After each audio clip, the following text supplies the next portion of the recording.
can't tell the story of America without telling the story of Native Americans. And Native American history isn't just about one single group. It's about many hundreds of different tribes, all with their own unique history and culture.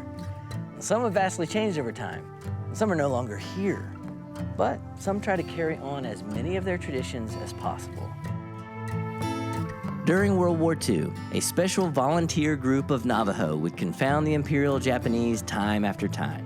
They were called the Code Talkers, and they transmitted information from the front lines of battle back to command using a verbal code based on the Navajo language, a spoken language, kept alive by the oral traditions of the Navajo people. The Marines credit them for making possible the difficult victory at Iwo Jima. The Code Talkers are memorialized here at Window Rock Navajo Tribal Park, along with other Navajo who served the United States Armed Forces. The pride and patriotism here is complicated, especially by the fact that these war heroes come from a nation separate from our USA.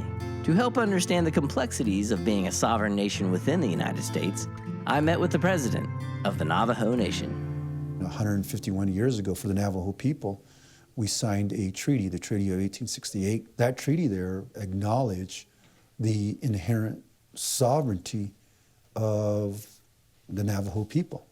Sovereignty for us as indigenous people here in the United States is to protect our way of life, to continue our culture, our tradition, and our language into the next generation. What does that practically look like today, the relationship between the U.S. government and the Navajo Nation? This is our homeland, but it's held in trust by the federal government. Reservation land is equal to a Bureau of Land Management land, Park Service lands.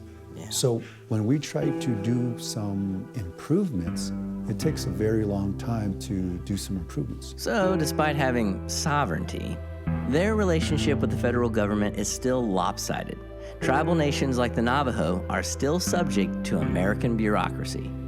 It's a hardship that has depressed more than the economies of Native American reservations, but the people as well. Unable to progress without an act of Congress. Today, having learned from the past, a brighter way is ahead. It is time for us to help ourselves.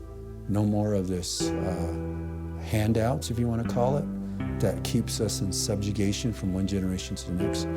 We have the ability to make our own laws, to teach our own children, and to improve the quality of life for us now and the future of our Navajo people.